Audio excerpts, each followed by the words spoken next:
What's up, bro? Hey, nice How are you, dude? I like your videos, dude. People are already lining up with the pitchforks, lit torches, and spit out apple juice about how fake I am and how I folded in front of Logan Paul in person. Everybody hates Logan Paul. Also, Prime's pretty fire. Thanks. Not allowed to say it on the camera. Literally the simplest joke ever. I've tried it. I think it's good. I have no complaints.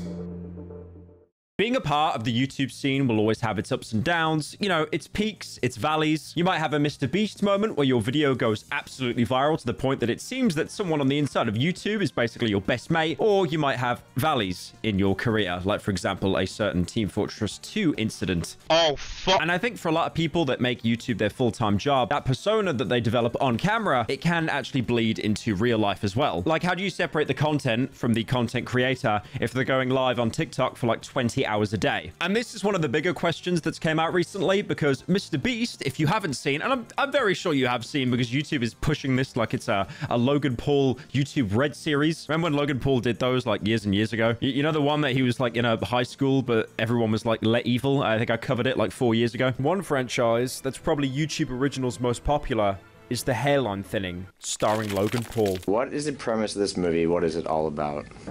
Who wants to take the lead on this?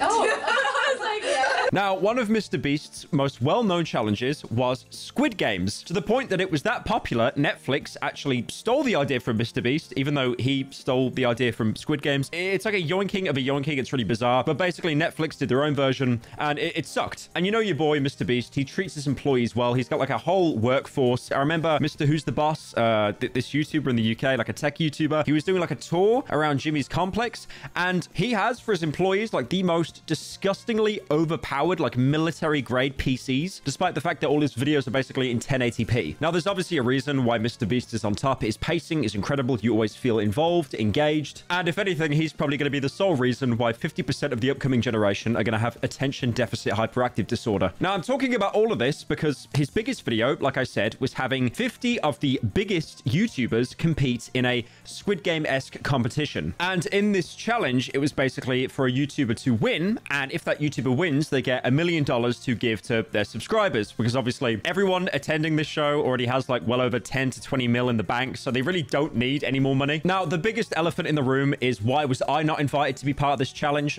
Two reasons. MrBeast actually DM'd me and said I only get to be on the show when I release the Darkwood video. That hasn't happened yet. And also, I posted like a vaguely snide tweet about Carl Jacobs at one point, which has probably got me blacklisted from the entirety of Hollywood. What is this place? Who picked truck? Dude, this is some Ohio stuff, bro.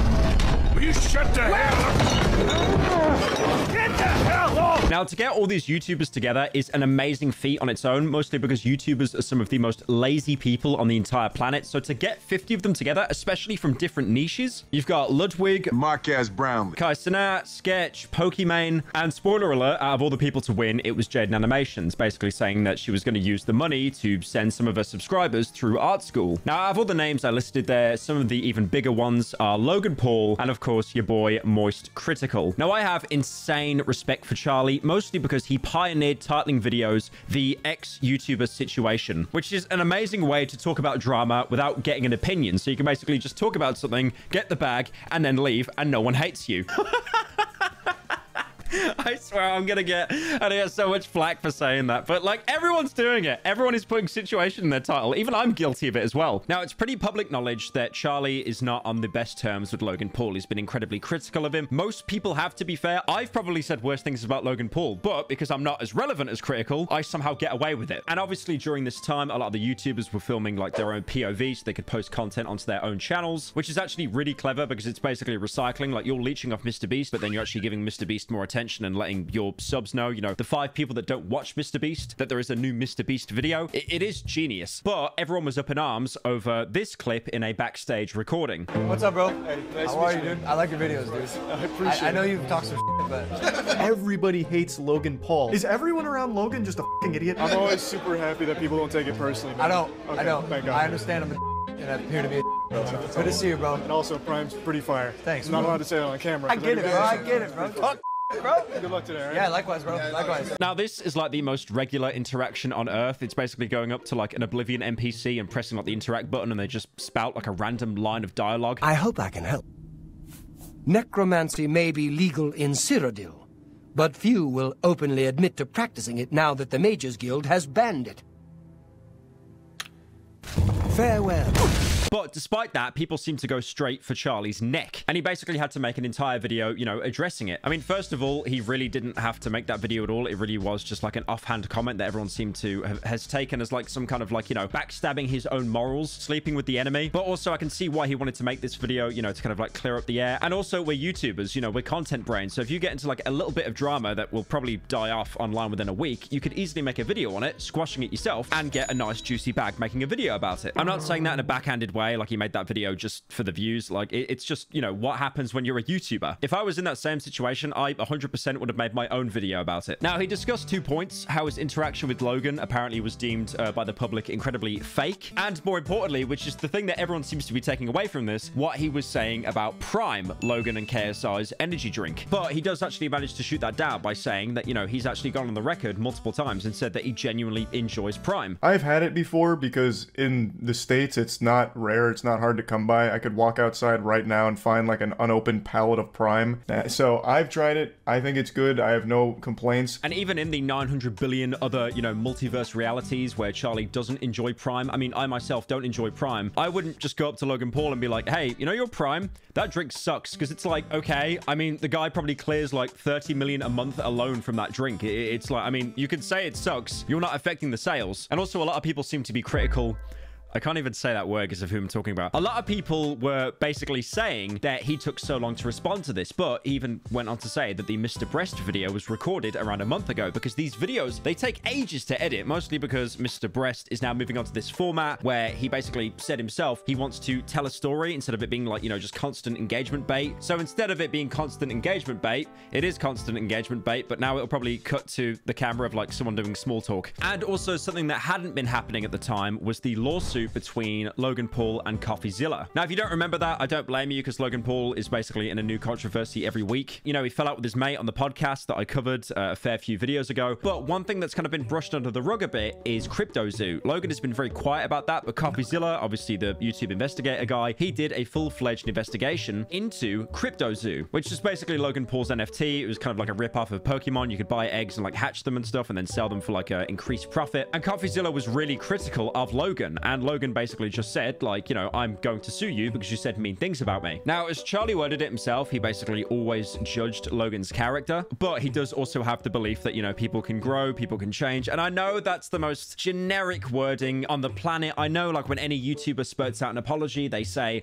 I'm going to take a break to learn and to change. And unfortunately, that kind of phrase, that sentence has been so saturated that it doesn't mean anything anymore. But genuinely, people can grow and they can change. It's probably just best you don't say that if you're doing an apology video. And basically Charlie's thought behind that is the main reason why he was having like a pretty cordial conversation with Logan, not just, you know, insulting the guy. And to be fair for Logan, he does accept all the criticism. He's like, yeah, I suck. I mean, he probably said a more harsher word than suck that was censored, because obviously if there is a smidgen of a bad word in a MrBeast video, the CPM goes from 20,000 to 5. I'm always super happy that people don't take it personally, man. I don't. Okay, I don't. thank God. I understand I'm a and I appear to be a bro. So good to see you, bro. And also, Prime's pretty fire. Thanks, I'm not bro. allowed to say that on camera. I get it, bro. I get it, bro. Talk, bro. Good luck today, all right? Yeah, likewise, bro. Now, people are trying to spin this as this narrative, again, that Charlie is just a snake and he, like, follows trends and he fence sits. And honestly, it's really weird because Charlie is... Okay, I know this entire video is coming across as the IShowSpeed GIF. If you look up the first GIF of IShowSpeed on Discord, you know what I'm talking about. I genuinely think that there's, like, this anti-critical bandwagon at the minute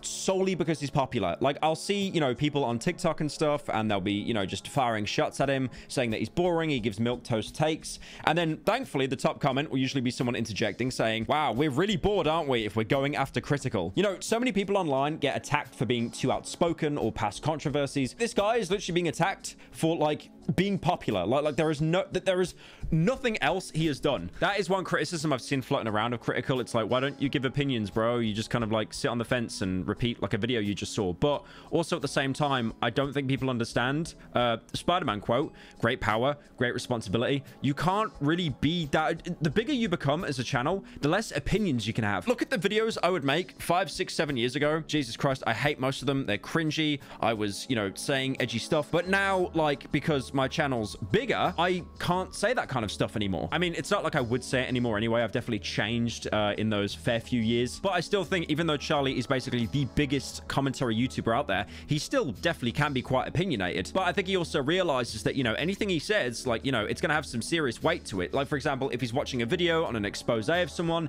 and then if he says, like, something that wasn't said in the video, and it's implied, but he actually says it, that opens him up to being sued by, like, 50 people. It is an incredibly dangerous game. So when your opinions are more reserved, people that don't like you solely for being popular seem to, you know, interpret this as like a sign of being a coward. I do like as well, if you go through all the people on Twitter that are just like attacking Critical, you can tell that they have just never watched a Critical video. They probably just see him in the recommended and they mold that this guy got like 4 million views for basically reciting a tweet that he found. That's not shade, by the way. Jesus Christ, I wish I could do that. Oh my God. And I think this is a huge wake-up call as well, because I think any content creator online, whoever watches this video, whether you've got, you know, 1 million subscribers, 10,000, you're just starting out, maybe you got 2 subscribers, maybe your mom and one of your siblings, you know, pity subscribe to your channel, you will get hate. No matter what you do, you will get hate online, but don't let that be the reason to deter you from stopping content entirely. Don't. I know I could have 1,000 subscribers, I could have 10 million subscribers, and you will always get people that hate you online. I mean, there's a multitude of reasons. It could be being too popular. You might have said Metro's booming track one time in a Drake drama video. But anyway, in this year, Kendrick actually appeared on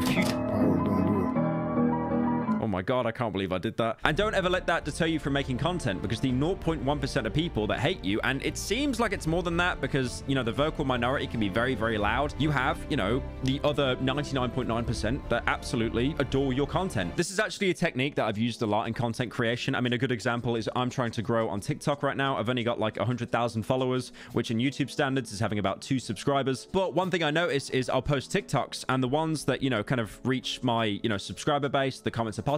But then when I get a viral one that reaches outside of that, that's when the negative comments come in. And that's good. That's engagement. Like, never think that, you know, just like blatant hate for no valid reason is a bad thing, because that is engagement. And that always means that your content is being seen by new people. I want to end this video with a really good clip by Pirate Software. I have no idea who this guy is. I just know he's on Ludwig's payroll. And also apparently his dad was in the World of Warcraft South Park cartoon. But he made a really good short about engagement, basically saying how the worst thing that can happen is no one engages with the content. It's better to get a dislike on a video than nothing at all, because at least that means there is engagement. The thing is it all runs by engagement. I have a short that a lot of people put negative comments on it. So here's the thing that's interesting. A downvote or an upvote both count as engagement. You don't care which one the person clicks as long as they click one. You don't care what they're saying in the comment as long as they leave a comment. So here's what I do. When someone leaves an overbearingly outrageous, obnoxious comment, there's 2 things that I'll do with this. Either I'll correct them, because they might just be wrong, or I delete the negative comment. Do you know why I delete the negative comment? Because then they come back and they go, this guy deletes comments. I farm you twice. Double engagement. So yeah, that's pretty much it. Or as Critical would put it, this is one of the poopiest big butt chunguses. Actually, the time I went onto the MrBeast video, there was a dragon dildo the size of my ass, and when I went to sit on it, it hurt. Like, I had to actually lube my butthole afterwards because it hurt so much. And then I shook Jimmy's hand and I said, you know, I love the Carl Jacob gummies that you guys are selling. It's really good stuff.